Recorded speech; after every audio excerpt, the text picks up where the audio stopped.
Who knows? Maybe we'll end up being best friends. Salut, c'est Cétoine Doré. Alors je vais vous parler d'une petite comédie horrifique néo-zélandaise de 2019. C'est un film qui s'appelle Come to Daddy. Bon, pour les gens qui ne comprennent pas l'anglais, viens voir papa. Et que j'ai pu découvrir grâce à l'Étrange Festival en 2019. Alors voilà, je vais vous résumer un petit peu l'histoire. Donc c'est un jeune homme d'une trentaine d'années qui vient de recevoir une lettre de la part de son père, ce qui est une surprise assez agréable pour lui, puisque ça faisait 30 ans que son père ne donnait plus aucune nouvelle, plus aucun signe de vie, donc il va pouvoir enfin rencontrer son cher papa. Dad, it's me, Norm. I got your letter. I never thought I'd see you again. Il se rend donc à l'adresse, qui est une maison planquée au fond des bois. Et là, assez rapidement, on va se rendre compte que ça va pas trop matcher entre les deux protagonistes. Donc on a un père qui est plutôt un bonhomme pas commode, très rude, franchement porté sur la bouteille. Pas très tolérant, avec un fils qui a un look, une espèce de look de hipster assez improbable, et assez, qui est assez friqué, et puis bon, qui le montre bien, hein. Et donc les deux personnages en fait vont être mutuellement déçus l'un de l'autre assez vite. Dad, why did you ask me to come here? I don't. Et là, je vais pas pouvoir vous en dire plus, parce que, comme vous l'aurez compris, en fin de compte, c'est un film qui va marcher beaucoup sur tout ce qui est effet de surprise, twist. People around. Et donc, ce serait vraiment dommage de vous divulgacher la suite. Je vais juste vous prévenir, pour l'humour, si vous n'êtes pas très fan des films des frères Cohen, Fargo, The Big Lebowski, c'est un humour qui est assez approchant.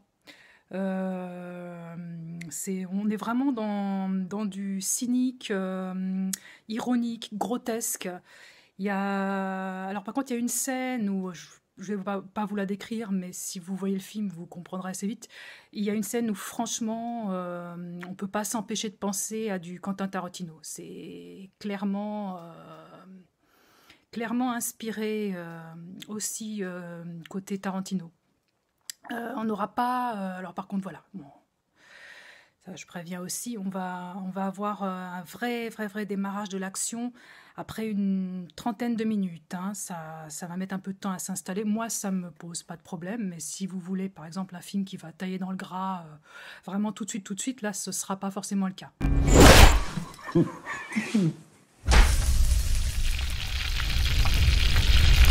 Sur Elijah Wood, il est quand même assez gratiné, hein, le look du personnage. Ça, si vous voyez l'affiche du film, voilà, vous savez de quoi je parle. Le réalisateur Hans Timson n'est pas connu en tant que réalisateur. En fait, je me demande si c'est pas même son premier film, mais c'est quelqu'un qui a fait qui a bossé sur pas mal de films en tant que producteur. Notamment, moi, j'en avais vu j'en ai vu plusieurs, mais un qui m'avait pas mal plu aussi, qui est Housebound. Voilà. A long time. A long time, yeah. J'espère vous avoir donné envie de voir ce film, et je vous dis au revoir. Come to daddy!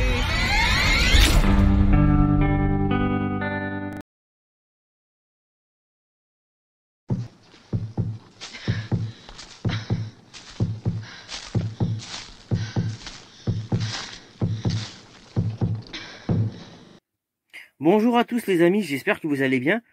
Aujourd'hui, je vais vous présenter un film culte, La dernière maison sur la gauche de Wes Craven. C'est un film qui, à l'époque, a beaucoup choqué. Et je peux comprendre pourquoi, parce que le sujet du film n'est pas pour tous les publics. L'histoire est toute simple en fait. C'est deux jeunes filles qui se font attraper par 22 jeunes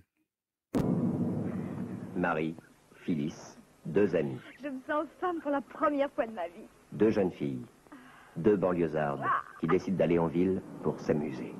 Ces jeux et ces jeunes les violent et les laissent pour mortes, on va dire.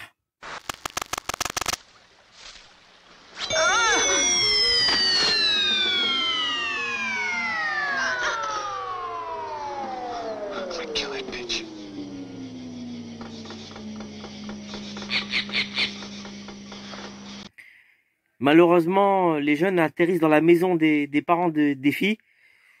Et on va dire que là, ça part en... si je puis dire. Alors, ce film est excellent, la réalisation est superbe. Pour un film de 72, si je dis pas de bêtises, c'est vraiment très très bien fait. Il y a du grain sur l'écran, histoire de rendre la chose encore plus horrible. Les acteurs jouent tous très très bien, surtout Krug, le chef des brigands.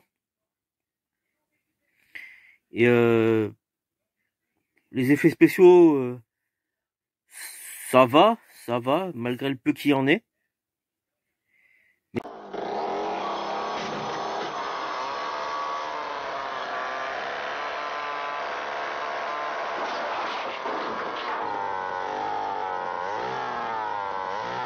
Et par contre, les scènes de viol, si je puis dire, c'est brutal. C'est extrêmement brutal. Si vous n'êtes pas prêt à ce genre de film, ne le regardez pas très clairement, hein, parce que vous allez vous sortir extrêmement mal. Aussi, il y a eu un remake en 2009, si je dis pas de bêtises, qui est aussi très bien, mais je préfère celui-là. Pour un premier film, Wes Craven, il a tapé fort, hein, avec cette histoire de viol et de vengeance. C'est brutal, c'est extrêmement brutal. Donc c'est un film que je conseille aux amateurs de ce style de film. Mais pour les autres, très clairement, non, les gens, regardez pas ce genre de film. Donc voilà, merci d'avoir suivi ma vidéo. Et puis à la prochaine les amis. Ils se retrouvent tous dans la dernière maison sur la gauche. Ce qui avait commencé par un anniversaire va devenir un cauchemar. Larry!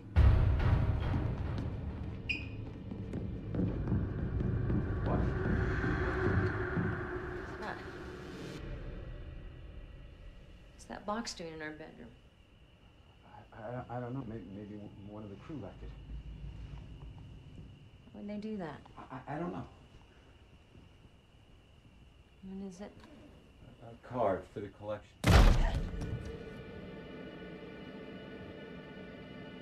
No, Larry. No.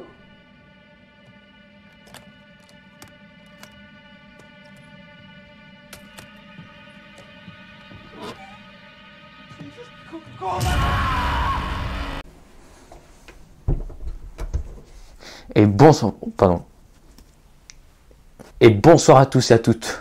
J'espère que vous allez bien. Aujourd'hui, je vais vous parler de mon film d'horreur préféré qui m'a mis dans toutes mes émotions. Que cela soit la peur, la tristesse, la colère. C'est complètement faux. C'est juste parce qu'il est bien fait et bien dur. Comme je les aime. Baptiste, quelle cuisson pour ta viande? Saignante, s'il te plaît. Pour cela, je vais donc vous emmener dans un pays développé, mais surtout dangereux, les États-Unis. La preuve étant que quand vous cliquez film d'horreur américain sur internet pour aller sur Wikipédia, vous tombez sur 1666 pages. Ah, les ricains. Toujours se dégénérer. Non, il faut dire ce qui est. Le film dont je vais citer le synopsis se nomme The Collector. Alors, vous en avez peut-être déjà entendu parler car ce sont les producteurs de Saw 4, 5 et 6 qui l'ont réalisé. Nous suivons ici l'histoire d'un homme se nommant Arkin qui, ayant un besoin désespéré d'argent, décide de voler le coffre de l'un de ses clients dans sa grande maison.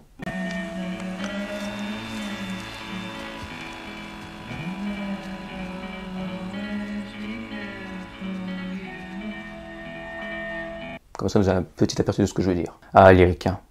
Toujours aussi riches. Cependant, tout ne va pas se passer comme prévu. Car il se trouve que cette maison, en plein milieu de la nuit, mais bon, au milieu de nulle part quand même, a été pris pour cible par un autre homme, déguisé d'un sac à poubelle sur la tête, que l'on va appeler le collectionneur, qui ne vient pas pour demander un tartare de bœuf, mais plutôt pour faire un maximum de morts. La particularité de ce tueur, c'est qu'il adore poser beaucoup de pièges en très peu de temps. Arkin va devoir alors essayer de s'en sortir vivant, tout en faisant attention où il met les pieds et où il met les mains.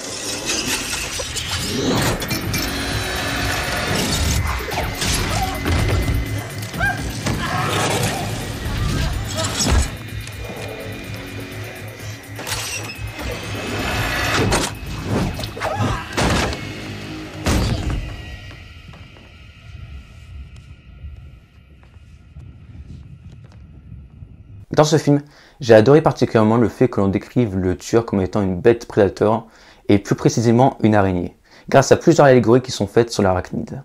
Ici même, l'araignée c'est le tueur, la toile c'est la maison, que dire de plus?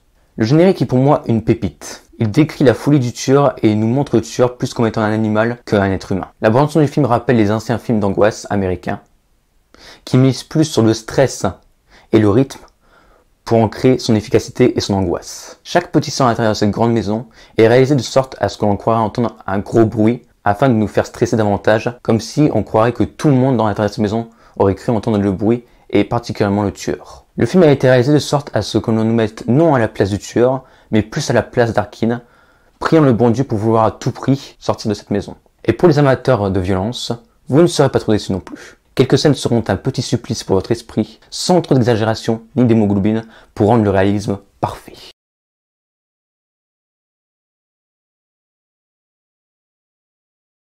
L'activation des pièges est pour certains peut-être un peu exagérée, mais reste selon moi un excellent travail pour le monteur, avec de superbes effets. Comme quoi, quelques personnes peuvent être fous, tout en étant un génie. Et voilà, j'ai terminé.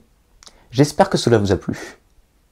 Je vous souhaite de passer une excellente nuit, et surtout n'oubliez pas de bien fermer votre porte à double tour avant de vous endormir.